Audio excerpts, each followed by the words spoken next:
tempo. Pessoalmente, é muito melhor, até mesmo para a gente participar e criar até mesmo uma polêmica no meio para a gente debater, porque eu acredito que isso aí faz parte do ensino, a gente aguçar a mente, né? A gente instigar a mente, né, do crente a pensar, porque crer também é pensar. Tem um livro do John Piper, né? Que é Crer também é pensar. Se não me engano, é dele esse livro.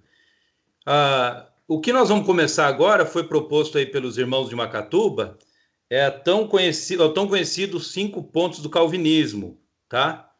Mas eles não tinham esse nome, né? Não era esse nome, na verdade era um documento, foi um documento que alguns pastores reformados na Holanda fizeram contra alguns outros pastores holandeses também, que defendiam pontos assim que são contrários à palavra, contrários à escritura.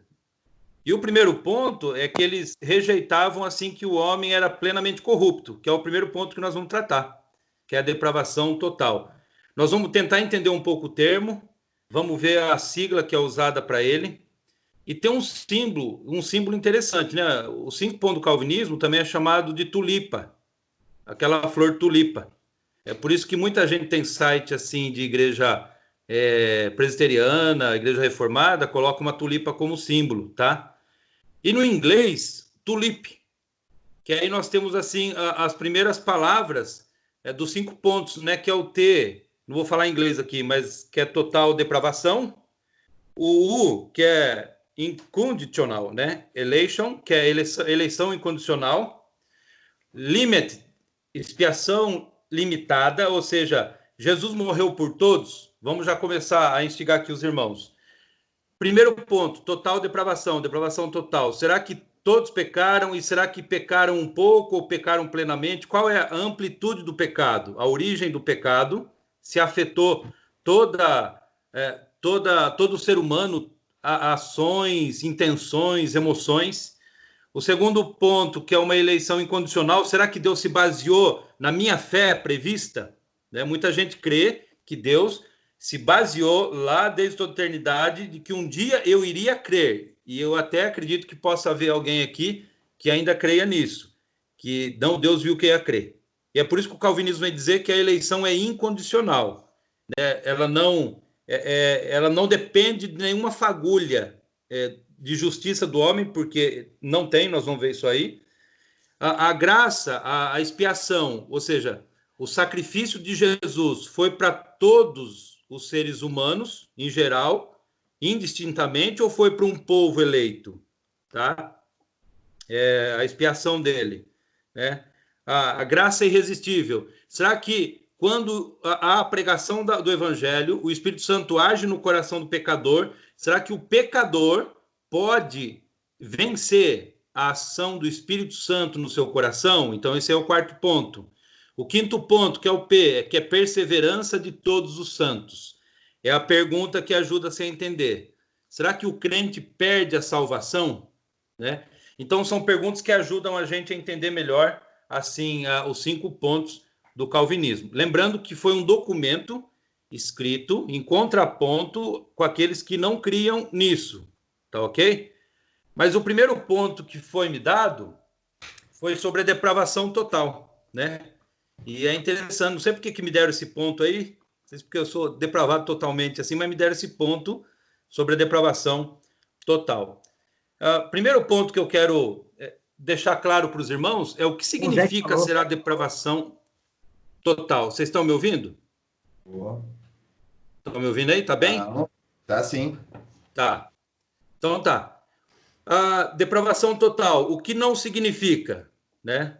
Isso é interessante. Não significa que todos os atos dos seres humanos são necessariamente depravados em si, tá?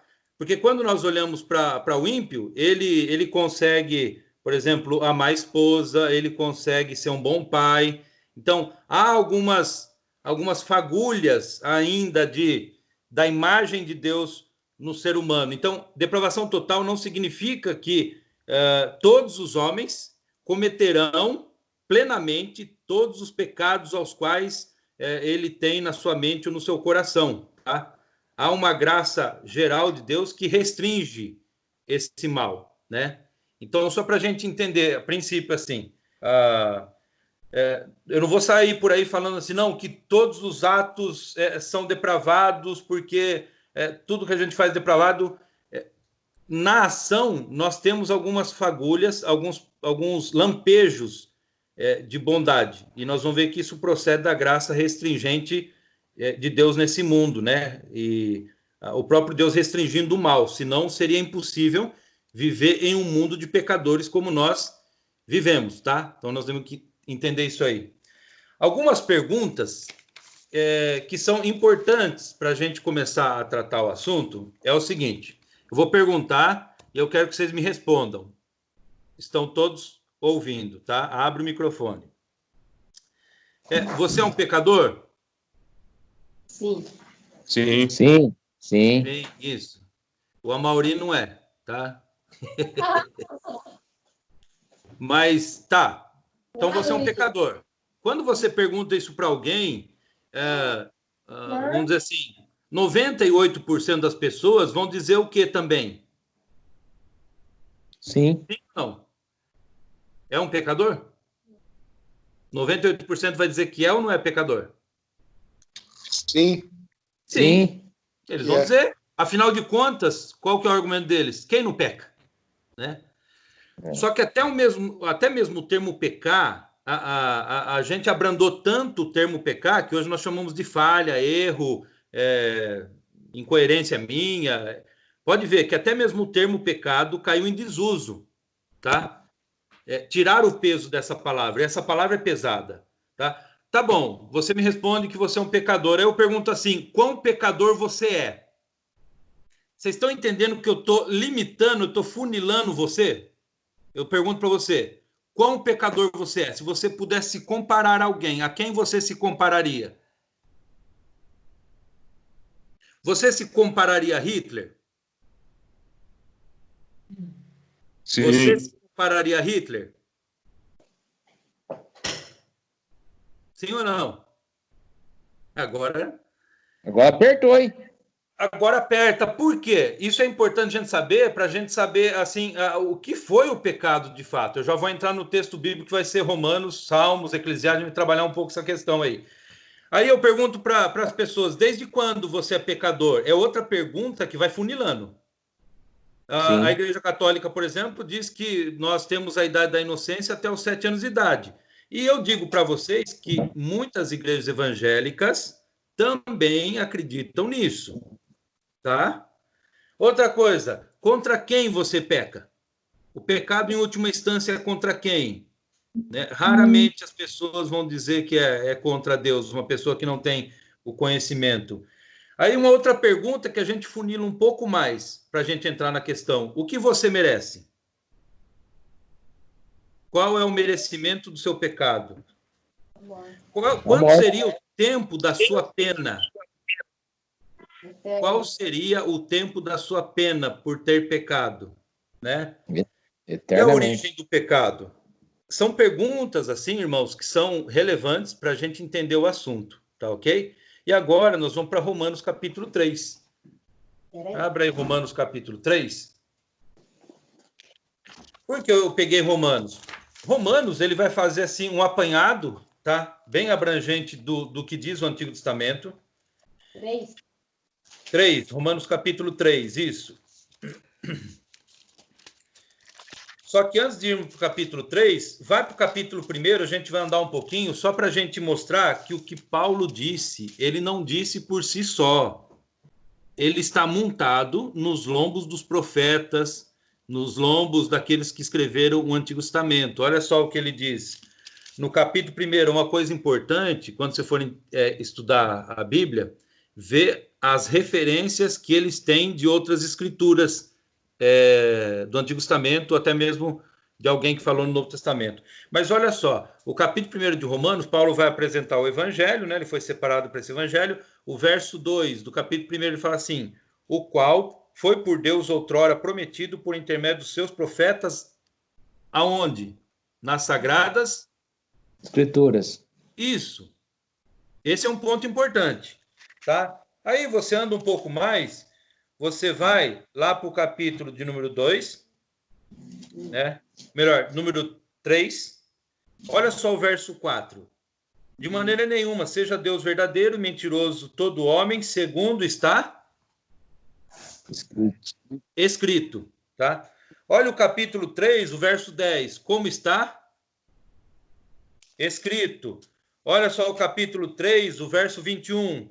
Mas agora, sem lei, se manifestou a justiça de Deus testemunhada pela lei e pelos profetas. Olha só o capítulo de número 4, o verso 3. Pois que diz a Escritura? Olha só o capítulo 4, verso 6. E é assim também que Davi declara ser. Está citando os Salmos, tá? Olha só o capítulo 4, verso 17, como está escrito. Olha só, irmãos, o capítulo, mais para frente aqui, o capítulo de número 8, verso 36, como está escrito. Capítulo 9, verso 13, como está escrito. Verso 15 do capítulo 9, pois ele diz a Moisés, verso 17, porque a Escritura diz a Faraó.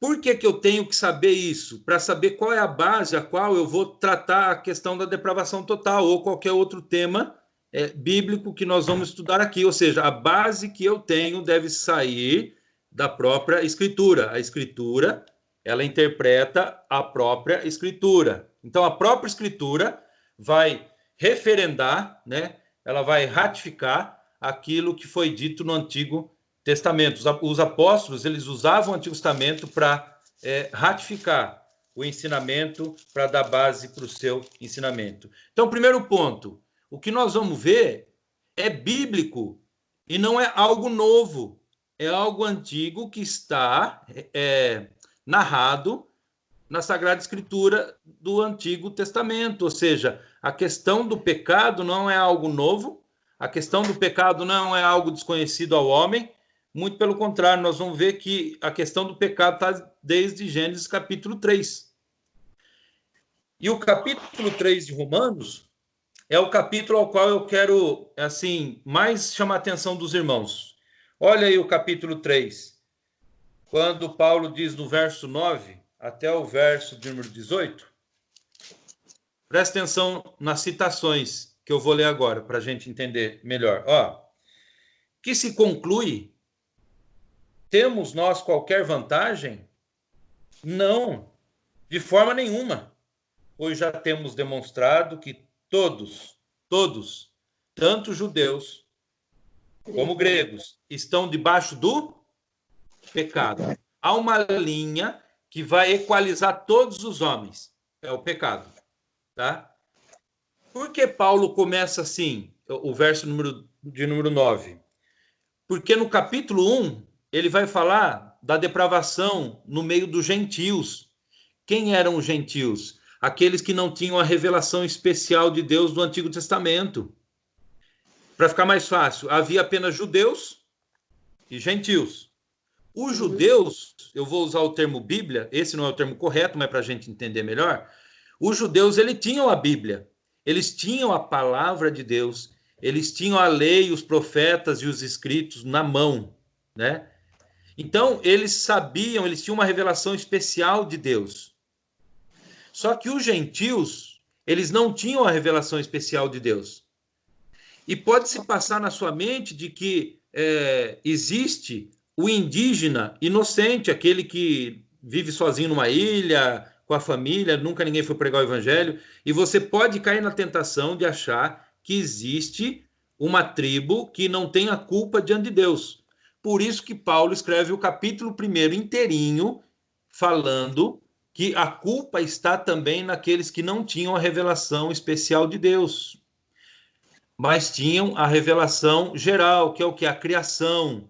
Os céus manifestam a glória de Deus, e o firmamento anuncia a obra das suas mãos. Um dia discursa, outro dia, e deles não se ouve nenhum som, mas se faz ouvir por toda a terra. Ou seja, o que Paulo está dizendo é que mesmo aqueles que não tinham a palavra de Deus revelada a eles, tinham a manifestação da criação. E quando o homem olha para a criação, ele necessariamente ele tem que entender que existe um ser superior a ele. Mas Paulo, no capítulo 1, fala que esses homens rejeitaram essa revelação, preferindo fazer o quê?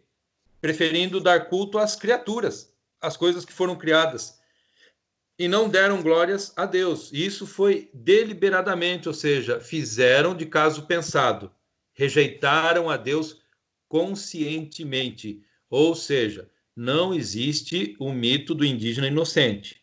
Então, o capítulo 1 de Paulo fala, os gentios são condenados, eles são culpáveis, eles estão diante do tribunal de Deus, eles vão pagar. Aí o judeu achava que estava melhor, porque, afinal de contas, os profetas, Moisés, Abraão e Davi descenderam deles. Mas no capítulo 2, Paulo ele faz uma coisa pior com os judeus. Porque ele fala assim, vocês receberam mais luz do que os que não tinham a Bíblia. Portanto, vocês são mais condenáveis do que os que não tinham a palavra. E aqui vai já uma aplicação para a igreja. Hoje, ano 2020, nós temos muito mais luz do que aqueles que viveram no passado. Ou seja, rejeitar a Cristo hoje, para nós, dentro da igreja, é muito pior do que o judeu fez quando Cristo veio. Então, quanto mais luz eu tenho, mais o meu pecado se avoluma diante de Deus, tá? E o que Paulo faz no capítulo 3? Ele vai lançar uma conclusão. Olha a conclusão que ele chega. Por isso que é importante, irmão, a gente entender as palavras aqui lançadas por eles.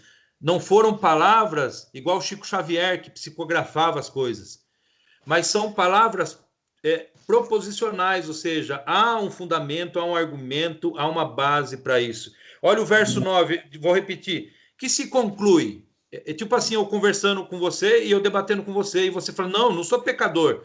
E aí Paulo fala, então, que se conclui, já que você está na igreja? Ele fala assim, temos nós qualquer vantagem? Ele diz, não, de forma nenhuma, pois já temos demonstrado que todos, tanto judeus como gregos, estão debaixo do pecado. Aí ele vai começar a fazer um raio-x, tá? Ou uma ultrassonografia aqui, do seu coração, do seu pensamento. Então, quando eu perguntei o quão pecador você é, então agora nós vamos começar a demonstrar o quão pecador você que está aí me acompanhando é e eu que estou aqui. Olha você diante dos olhos de Deus e não diante dos olhos do pastor, da igreja. Sabe aquele irmão que não vai na igreja, só vai na Santa Ceia? Você se compara a ele, né? E você acha que é melhor que ele. Mas olha o que Deus olha e vê em você. Olha só. Como está escrito, e a base de Paulo é o ensino do Antigo Testamento. E ele vai dizer assim, não há justo. Quando ele fala não há justo, ele fala nenhum sequer. Se ele falasse apenas não há justo, daria para entender. Não daria? Mas Paulo, ele não quer deixar brecha para que o seu coração arrogante ache que você pode ser um justo. E Paulo vai dizer, então, não há justo, nenhum sequer. Não há quem entenda. Não há quem busque a Deus. Todos se extraviaram. A uma se fizeram inúteis. Não há quem faça o bem. Não há nenhum sequer. E olha só o que procede aqui da garganta. A garganta deles é sepulcro aberto, irmãos. O que é um sepulcro aberto, né? É uma sepultura aberta que só tem podridão dentro. É isso que Paulo está falando a respeito da humanidade. Ele está falando de mim e de você que me ouve agora e de todos os homens. Até do João Dória, que parece ser um homem, entendeu? Parece um Playmobil. Esse homem é tão pecador quanto nós. E se nós pudéssemos comparar, honestamente falando, não há ninguém que se iguale a mim. Se você compreender isso, você vai entender que ninguém pode se igualar a você. Você é o pior dos pecadores. E quem fala isso também é Isaías, irmãos, no capítulo 6, quando ele vê a santidade de Deus. Isaías usa um termo de maldição, ai de mim, porque estou perdido. Tenho meus lábios impuros e habito no meio de um povo de impuros lábios. Mas olha só, ele continua, né?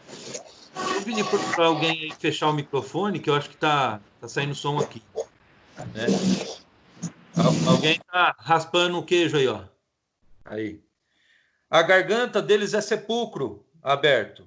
Com a língua urdem engano. Veneno de víbora está nos seus lábios. A boca eles a têm cheia de maldição e de amargura. São os seus pés velozes para derramar sangue. Nos seus caminhos a destruição e miséria. Desconheceram o caminho da paz. Não há temor de Deus diante dos seus olhos. E olha só, se você tem uma Bíblia com referência de rodapé, você vai ver da onde Paulo tira isso. Olha, Salmo 14, Salmo 53, o Salmo de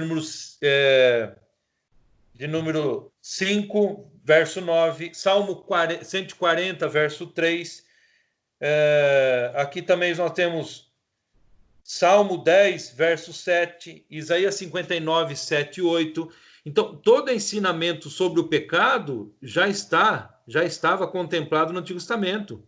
Então, o que Paulo faz aqui, na verdade, ele vai fazer um apanhado de todo o ensino sobre a condição humana do Antigo Testamento, e ele vai mostrar para os crentes em Roma qual é a situação do homem aos olhos de Deus.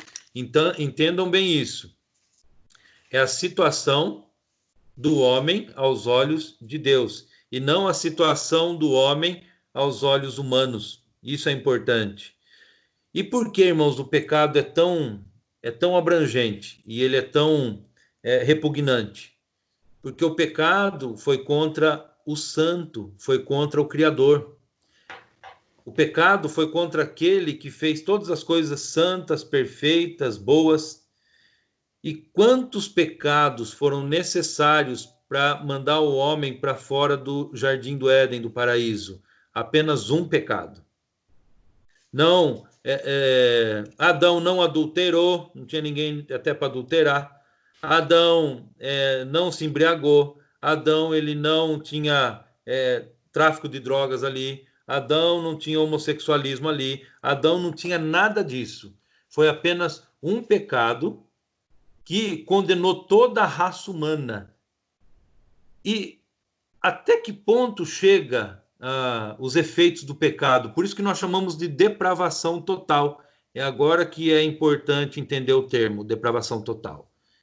Por que se chama-se depravação e total? Porque todas as faculdades do ser humano, intelecto, emoções, intenções, motivações, ações, todo o ser humano foi corrompido pelo pecado. Isso significa que nós não podemos praticar boas obras sem que primeiro sejamos regenerados pelo Espírito Santo de Deus por meio da pregação fiel do Evangelho. Então, depravação total significa que todas as minhas faculdades, todo ser humano, ele foi corrompido pelo pecado, e é por isso que até mesmo vou dizer do crente algumas questões, até mesmo nós, quando oferecemos um culto ao Senhor, nós manchamos o culto, porque no momento do culto pode ser que o nosso pensamento não esteja de fato no culto, até mesmo o pregador, e eu vou dizer de mim, né? Não vou dizer de outros, mas vou dizer de mim, que eu, afinal de contas, estou dando aula.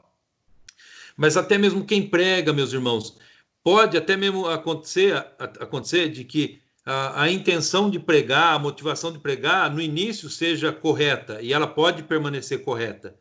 Porém, pode acontecer um desvio, até mesmo no meio de uma pregação, quando às vezes você pode perceber que o negócio está meio andando bem, e às vezes você deixa com que o seu orgulho, o seu ego predomine diante de uma situação que é uma bênção para o povo de Deus, que é a pregação do Evangelho.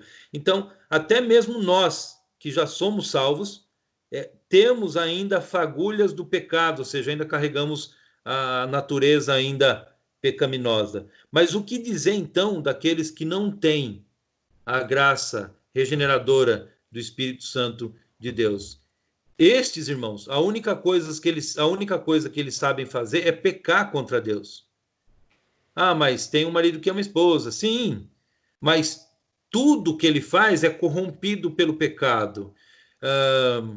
E aqui vai um alerta também até para a igreja. Sabe quando as pessoas, assim, igual nesse tempo de Covid, o pessoal fazendo máscara, o pessoal levando cesta básica, o pessoal dando remédio, usando o carro para ir buscar compra para os mais velhos?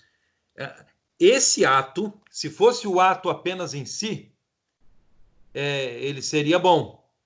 Porém, o que se percebe é que a motivação, a intenção, o objetivo não é simplesmente fazer algo bom, mas é mostrar para os homens, ou tentar diante de Deus, ou mostrar para si mesmo que eu sou bom.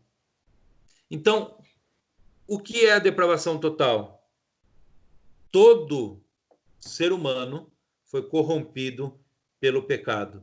As minhas mãos são manchadas pelo pecado. Até mesmo o bem que eu faço é manchado pelo pecado. As motivações são manchadas pelo pecado. As inclinações minhas são para o pecado. Então, depravação total é isso que significa. E não apenas o homem, mas o pecado, ele corrompeu também a própria criação. E não é à toa que o próprio Paulo, lá em Romanos, né, capítulo 8 ali, ele vai dizer que a própria criação geme por restauração para que os filhos de Deus sejam de fato revelados, né? Então, desde quando eu peco? Pode abrir o microfone aí. Abre o microfone.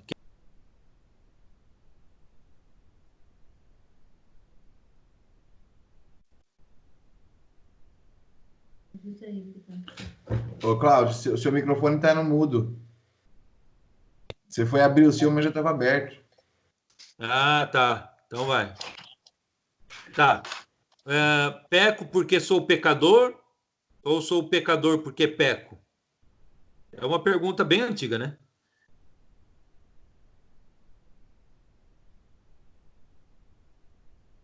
Sou pecador porque peco ou peco porque sou pecador?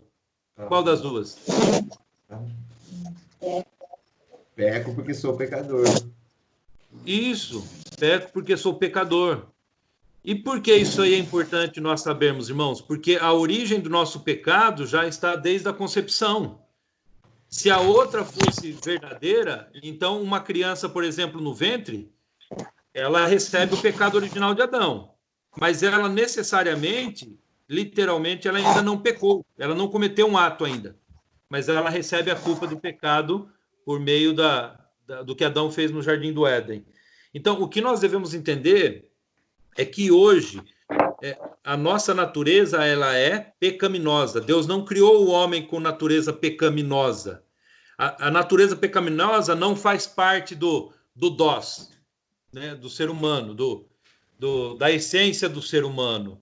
Isso foi conquistado pela desobediência de Adão. Então, a partir de Adão, todo ser humano, indistintamente, né, em qualquer época, em qualquer período, quando há a concepção de um ser humano, ele já nasce um pecador e, por natureza, ele é um filho da ira de Deus, tá? Então, toda raça, com ou sem Bíblia, com escritura ou sem escritura, sendo uma pessoa que saiba a Bíblia ou não, ela é pecadora diante de Deus. Textos, irmãos, como Eclesiastes 7:20, você lê Eclesiastes, passa desapercebido, que ali diz que não há quem faça o bem.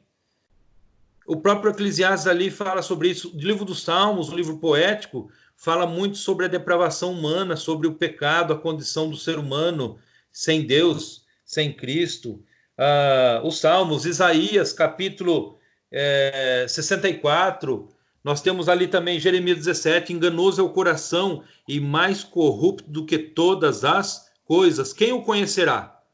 Quem o conhecerá? Nem mesmo, irmãos, eu me conheço e nem mesmo você se conhece. É por isso que faz-se necessário a revelação de Deus, a Bíblia. E o Espírito Santo, ele nos convence de todo o nosso pecado e nos convence da justiça de Deus, né?